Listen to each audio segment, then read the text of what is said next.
નમસ્કાર દોસ્તો, આજની વાત છે દિલના ઘા રૂઝાય ક્યારે. ઘર અને દુનિયાથી ખૂબ જ થાકેલો અને હારેલો એક માણસ સંત પાસે ગયો અને પોતાની બધી આપવીતી જણાવતા બોલ્યો, બાપજી, થાકી ગયો છું આ જીવનથી અને તેની દોડાદોડીથી. ધંધો બરાબર ચાલતો હતો ત્યારે મારા કમાયેલા પૈસા પર બધા મોજ કરતા હતા. ધંધામાં નુકસાન ગયું તો મારા પર બધો દોષ નાખવામાં આવ્યો. અત્યારે કપરી પરિસ્થિતિમાં કુટુંબનું ભરણ પોષણ કરવા સવારથી રાત દોડાદોડી કરું છું. માંડ છેડા ભેગા કરું છું. છતાં ઘરમાં નથી માતા પિતા ખુશ કે નથી પત્ની રાજી. માતા પિતા પણ પૈસાના જ સગા હોય તેવું લાગવા લાગ્યું છે. કોઈ સાચો મિત્ર પણ નથી. બધા તાળી મિત્રો નીકળ્યા. જ્યાં સુધી મારી પાસે પૈસા હતા બધા સાથે હતા. હવે કોઈ વાત કરવા પણ તૈયાર નથી. આવા બધા અનુભવોથી મારું મન એકદમ ઘવાયું છે. સતત દુઃખી રહેવાય છે. હું સાવ નકામો છું એમ લાગે છે અને ક્યારેક આત્મહત્યાના વિચાર પણ આવે છે.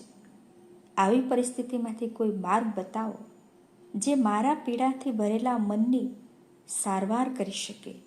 મહેનત હું કરીશ, પણ આ નજીકના સ્વજનોના ખરાબ વર્તનથી પીડા સહન થતી નથી. શાંત સ્વરમાં સંત બોલ્યા, વત્સ, ભગવાનમાં વિશ્વાસ છે? માણસે કહ્યું, હા. સંત બોલ્યા, બસ તો તારા મનના ઘા રૂઝવવા સાવ સહેલું છે. પ્રભુને યાદ કર, પૂજા કર, ભજન કર, કથા શ્રવણ કર, યાત્રા કર, પાઠ કર, મંત્ર જાપ કર, માળા કર, મંદિરે જા, સેવા કર, અન્યને મદદ કર, તારા મનને જે ગમે તે કર. અને હા, ખાસ તો જૂની વાતોને યાદ ન કર. ભૂલવાનો પ્રયત્ન કર અને ભવિષ્યની ચિંતા સાવ છોડી દે.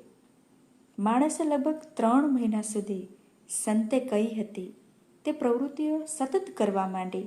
ધીમે ધીમે તેનું મન શાંત રહેવા લાગ્યું, સારું લાગવા લાગ્યું. પણ જ્યારે જૂની વાતો યાદ આવે ત્યારે પાછો વિચલિત થઈ ઉઠતો. તે ફરી સંત પાસે ગયો, બધી વાત કરી અને પૂછ્યું, બાપજી, આપની આજ્ઞા મુજબ કરું છું, પણ મારા મનના ઘા પૂરેપૂરા ક્યારે રૂઝાશે? સંત બોલ્યા, વત્સ, જ્યારે તું જૂની વાતો યાદ કરી ગુસ્સે નહીં કરે. તને સમજાય કે જે તે સંજોગો અને જે તે મનુષ્યના કર્મ પ્રમાણે બધા વર્તન કરે છે.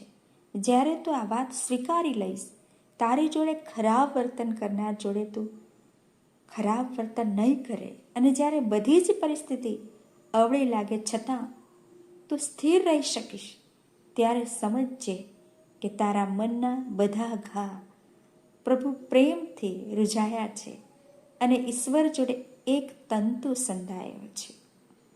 અને આ રીતે પરમ તત્વમાં તલ્લીન થનાર વ્યક્તિ દિલના ઘા રૂઝવી શકે છે. ધન્યવાદ.